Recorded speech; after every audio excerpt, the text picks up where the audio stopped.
Welcome to Digital Detox, resetting your mind so actually you can reclaim your life. And this is where actually your journey begins. So as we begin here, we can consider this: social media isn't just stealing your time; it's occupying the space where deeper fulfillment could live. So even for myself, I could find myself scrolling around on my phone for like maybe even if it's just a few minutes or even like an hour or something like that. But even think about the time that you could spend, going for a walk during that time, or, talking to a friend, or, a loved one. Even just things, I even hear people, they forget to like drink water or go to the bathroom just because they're scrolling on their phone for so long. So even think about, and of course, this isn't to feel guilty about scrolling. We all do it. I do it, naturally. But if you take a look, it's like, what else could I be doing with my time right now? And sometimes we're not even aware, right? Even how much time, scrolling is taking. It just feels like, right, just few seconds, but then that adds up. And so over the next few weeks, we'll discover actually, what emerges when we create space for ourselves, taking time to be conscious, what I truly want. And for me, that's actually what I've been able to find even through my own meditation. It's letting go of the things I've just been doing mindlessly, out of habit that weren't, so good for me, and actually, finding what is it that I truly want to do. And then you'll see the difference between chasing dopamine and actually what can genuinely satisfy you. And I think I just let in Brian, and welcome, Brian. If you're there, we're just getting started. Thank you so much for joining. Glad you can make it. And so I would just want to talk about also a little bit why I thought of this program, actually. And so actually last year I was thinking about it a little bit because I do use a lot of social media for my work and what I do. But then I notice even sometimes I find myself scrolling even during at night as well. And I was kind of thinking about, and even with the time that I've spent meditating, even I have that habit of scrolling sometimes. I was thinking about what is it like for people, for other people as well. Are they having trouble getting off their phones? You may even notice, maybe some of you look around you and you see, it kind of almost seems like everyone is on their phones, right? And so, I see Layla, she agreed. You see so many people, just in their phones these days. And so I was thinking about, how can we really, how can I help people to be able to, let go, and not to say like, oh, we have to like completely throw away our phone or something like that. I mean, it's become naturally a part of our life, right? Technology has changed, but how can we stop letting ourselves be controlled by it? So, all the constant notifications we get to our phone, the just infinite scrolling. And I'll talk a little bit more about this as well. Because social media, it actually gives us unpredictable rewards, which hijack our brain's reward system, and it leaves you feeling anxious, distracted, and disconnected from real life.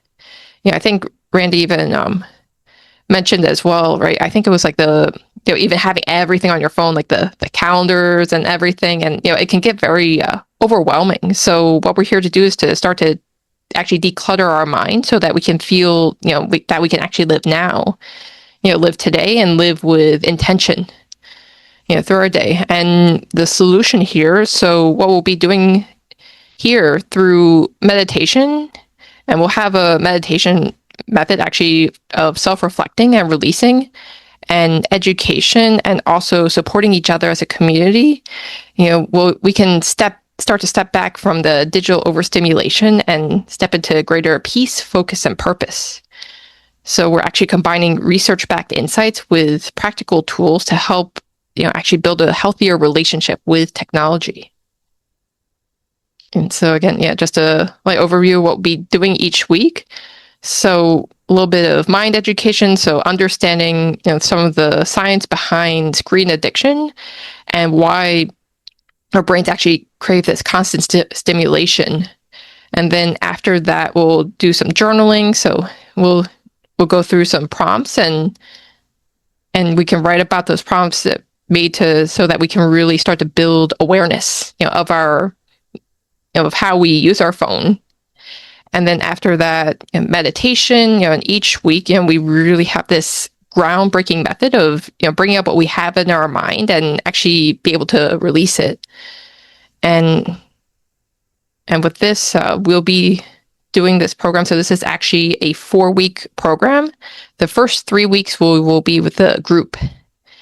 And as we go with the group, my goal here is that we can all go, first, just becoming aware of our habit, with our phone, with our devices.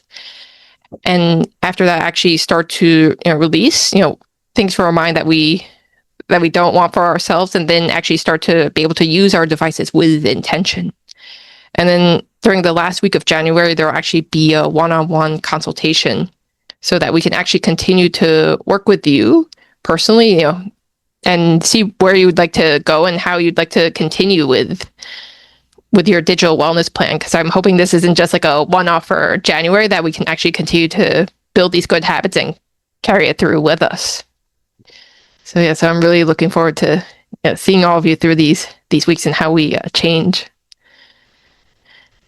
And so first, building awareness, understanding the digital overload. So why we scroll. And I would say first, if you find yourself mindlessly scrolling, if you want to raise your hand or give a thumbs up. Is there anyone here? You find yourself late at night? I'm seeing some hands. Right? I think me too. Yeah, we all do it. And again, I really don't believe it's not really like a lack of willpower. I mean, of course, sometimes you can really have the will to like, okay, I'm not going to do it. And, once in a while it works, but, we don't have to feel bad though when we do, because actually, the way that, especially a lot of social media platforms work, they're actually designed to keep us on there, right? Because that's what these platforms benefit from. So we'll start to explore today a little bit of the neuroscience behind digital addiction, and discover why social media feels so irresistible and how it affects our anxiety, mental state, sleep, mood, all of that. And so understanding the dopamine reward loops, why does your brain crave scrolling? And so social media platforms use unpredictable rewards to keep you engaged. Every time you pull to refresh, your brain releases dopamine in anticipating of something new or exciting. This is the same mechanism that makes slot machines addictive. The uncertainty creates a powerful psychological hook that drives habitual checking, even when you know it's making you feel worse. So in a way, like, if you think about maybe some even with a lot of short form video platforms like Instagram Reels, TikTok, like things like that, why do we keep scrolling? It's in a way, it's almost like we're trying to hit the jackpot. We're trying to find the thing that's good. But many times, even it doesn't necessarily even make us feel good, but we're just always like waiting, like, when am I going to get that, that thing that makes me feel good? But the good news is, meditation actually interrupts this loop by training your attention intentionally, giving you the power to choose, actually to release these things rather than adding more to our mind, which is what the scrolling is doing. But actually we can release, so that we can truly be present. And just a little bit of statistics too. So daily phone checks. So the average person checks their device 150 to 250 times a day.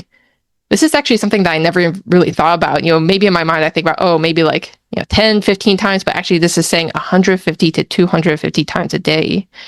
And on average, a person will spend 2 hours a day on social media.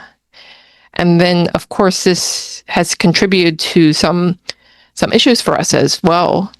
And so the constant comparison and information overload and trigger stress responses in the body. And I saw the statistic, people who use social media for more than 2 hours a day are also 3 times more likely to be diagnosed with depression. And then disrupted sleep. And so our tablets and our phones, and there actually is a way that you can turn off the blue light, in your devices. But a lot of the times, actually our phone and our devices are shining blue light. And blue light is usually what's coming from sunlight, right? So it kind of signals to our brain like, oh, it's time to be awake. But the problem is, especially with our devices, we're getting this blue light into our eyes, even late at night. And so with that, and then that's actually why with high social media use, it's associated with 40% increased risk of sleep problems. It's kind of signaling to our brain even late at night, like, oh, stay awake, stay awake. And I can go over also as well, how we can actually, you can turn off the blue light, on your phone and your device as well. And then fragmented attachment, so the ability to concentrate diminishes with each notification and interruption.